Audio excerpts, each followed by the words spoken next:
പ്രിയ സജ്ജനങ്ങളെ, സാദരനമസ്കാരം. വാൽമീകി രാമായണം തത്വവിചാരത്തിലൂടെയുള്ള യാത്രയിലേക്ക് ഏവർക്കും സ്വാഗതം.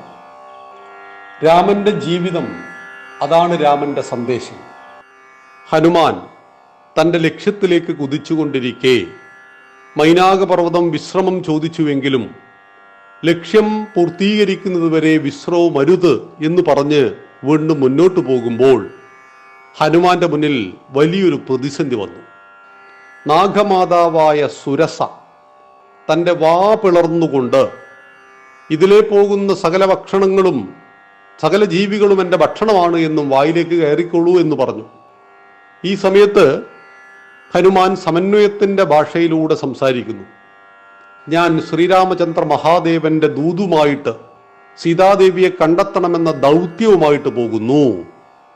അതിനുശേഷം വേണമെങ്കിൽ അങ്ങേക്ക് എന്നെ ഭക്ഷിക്കാം, പക്ഷേ എൻ്റെ ലക്ഷ്യം പൂർത്തീകരിക്കുവാൻ എന്നെ അനുവദിക്കണം.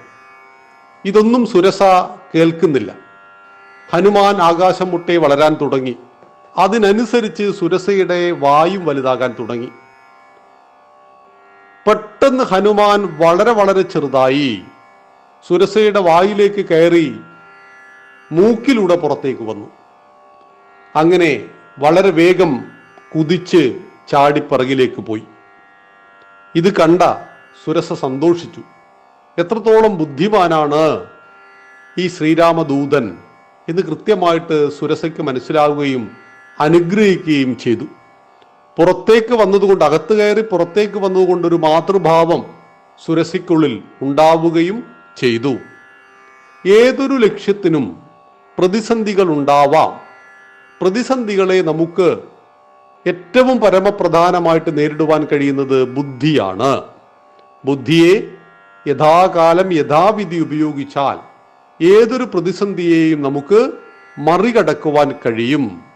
ഇതാണ് നമുക്ക് ഹനുമാൻ നൽകുന്ന ബുദ്ധിയുടെ സന്ദേശം. അങ്ങനെ ഹനുമാൻ ലങ്കയിലെത്തി നോക്കുമ്പോൾ ലങ്കയ്ക്ക് കാവലായിട്ട് ലങ്കാലക്ഷ്മി, ഒരു ശാപത്തിന്റെ ഫലമായിട്ട് ലങ്കാലക്ഷ്മി എന്ന് പറയുന്ന രാക്ഷസിയായിട്ട് അവതരിക്കേണ്ടി വന്നതായിരുന്നു. എപ്പോഴാണോ ഒരു വാനരൻ അവിടെ വന്നിട്ട് വാനരന്റെ തല്ല് കിട്ടുന്നത്, അപ്പോൾ ശാപമോക്ഷം കിട്ടുമെന്നായിരുന്നു. ഹനുമാൻ അവിടെ എത്തി പതുക്കെ ഉള്ളിൽ കടക്കാൻ നോക്കി. ലങ്കാലക്ഷ്മി കൈയോടുകൂടി പിടിച്ചു.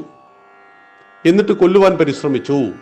ഇതിനുള്ളിൽ അനുവാദമില്ലാതെ കടന്ന ഒരാളും ജീവനോടെ പുറത്തേക്ക് പോയിട്ടില്ല, അതുകൊണ്ട് നിന്നെ ഞാനിപ്പോൾ കൊല്ലു എന്ന് പറഞ്ഞപ്പോൾ ഹനുമാൻ വളരാൻ തുടങ്ങി.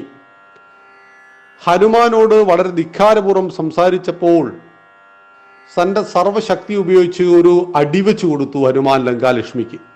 ആ തല്ല് കിട്ടിയ മാത്രയിൽ ശാപമോക്ഷം ലഭിക്കുന്നു ലങ്കാലക്ഷ്മിക്ക്. ഇവിടെ ഹനുമാനിൽ നിന്ന് നാം പഠിക്കേണ്ടത്, എവിടെയാണോ ശക്തി പ്രയോഗിക്കേണ്ടത് അവിടെ ശക്തി കൊണ്ട് ലക്ഷ്യത്തെ പൂർത്തീകരിക്കണം. അപ്പൊ ബുദ്ധിയും ശക്തിയും ഒരു നാണയത്തിന്റെ ഇരുവശങ്ങളാണ്. ബുദ്ധി പ്രയോഗിക്കേണ്ടടുത്ത് ശക്തിയും ശക്തി പ്രയോഗിക്കേണ്ടടുത്ത് ബുദ്ധിയും പലപ്പോഴും നമുക്ക് ഉപകാരം ചെയ്യുമെന്നില്ല. ചിലത് ശക്തി കൊണ്ട് കീഴ്പ്പെടുത്താൻ പറ്റും, മറ്റു ചിലത് ബുദ്ധി കൊണ്ട് കീഴ്പ്പെടുത്താൻ പറ്റും. ഇവിടെയാണ് നമുക്ക് വിവേകം ആവശ്യമായി വരുന്നത്. ശ്രുതം എന്ന വാക്കാണ് നാം അതിനു വേണ്ടി ഉപയോഗിക്കുന്നത്. ജീവിതത്തിലെ ഏതൊരു ലക്ഷ്യവും നേടുമ്പോൾ ആ ലക്ഷ്യത്തിലേക്ക് യാത്ര ചെയ്യേണ്ടതുണ്ട്. അങ്ങനെ യാത്ര ചെയ്യുമ്പോൾ പ്രതിസന്ധികൾ സ്വാഭാവികം. ആ പ്രതിസന്ധികളെ മുൻകൂട്ടി കാണുകയോ പ്രതിസന്ധി മുന്നിൽ വന്നു നിൽക്കുകയോ ചെയ്യാം.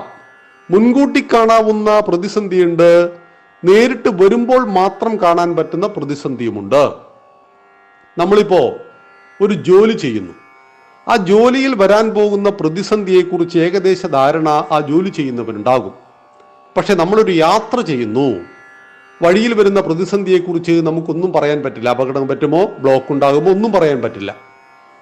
അത്തരമൊരു പ്രതിസന്ധി വരുന്നത് ആകസ്മികമായിട്ട് അല്ലെങ്കിൽ നമ്മുടെ ചിന്താമണ്ഡലത്തിന്റെ മേലെയായിട്ട് വരുന്ന പ്രതിസന്ധികൾ, നമുക്ക് ആസൂത്രണം ചെയ്ത് തരണം ചെയ്യുവാൻ പറ്റാത്ത പ്രതിസന്ധികളൊക്കെ വരുമ്പോൾ അവിടെ സന്ദർഭോചിതമായിട്ട് നമ്മൾ ബുദ്ധിയെ എങ്ങനെ ഉപയോഗിക്കുന്നു, ദീർഘകാലാടിസ്ഥാനത്തിൽ വീക്ഷണത്തോടുകൂടി ബുദ്ധിയെ എങ്ങനെ ഉപയോഗിക്കുന്നു. ഇവിടെ ഹനുമാന്റെ മുന്നിൽ ഈ പ്രതിസന്ധി ഒരിക്കലും പ്രതീക്ഷിച്ചതല്ല. അത് സുരസയുടെ രൂപത്തിലും ലങ്കാലക്ഷ്മിയുടെ രൂപത്തിലും വന്നപ്പോൾ ഓരോ സ്ഥലത്തും എന്താണോ പ്രയോഗിക്കേണ്ടത് അത് പ്രയോഗിക്കുന്നു. സുരസയ്ക്കരികിൽ ശക്തി പ്രയോഗിച്ചിട്ട് കാര്യമില്ല എന്നറിയാം ഹനുമാന്. അവിടെ ബുദ്ധി പ്രയോഗിച്ചു. എന്നാൽ സംസാരിച്ച് സമയം കളയേണ്ട യാതൊരു ആവശ്യവും ലങ്കാലക്ഷ്മിയോടില്ല. ഒരൊറ്റ തല്ലുകൊണ്ട് പ്രശ്നം അവിടെ പരിഹരിക്കാൻ കഴിഞ്ഞു. ഇവിടെയാണ് ഹനുമാൻ ഈയൊരു കാലഘട്ടത്തിലും നമ്മുടെ ദൈനംദിന ജീവിതത്തിൽ നമുക്ക് പ്രേരണാ സ്രോതസ്സായി തീരുന്നത്. നന്ദി, നമസ്കാരം. വന്ദേ മാതരം. ജയ് ശ്രീറാം.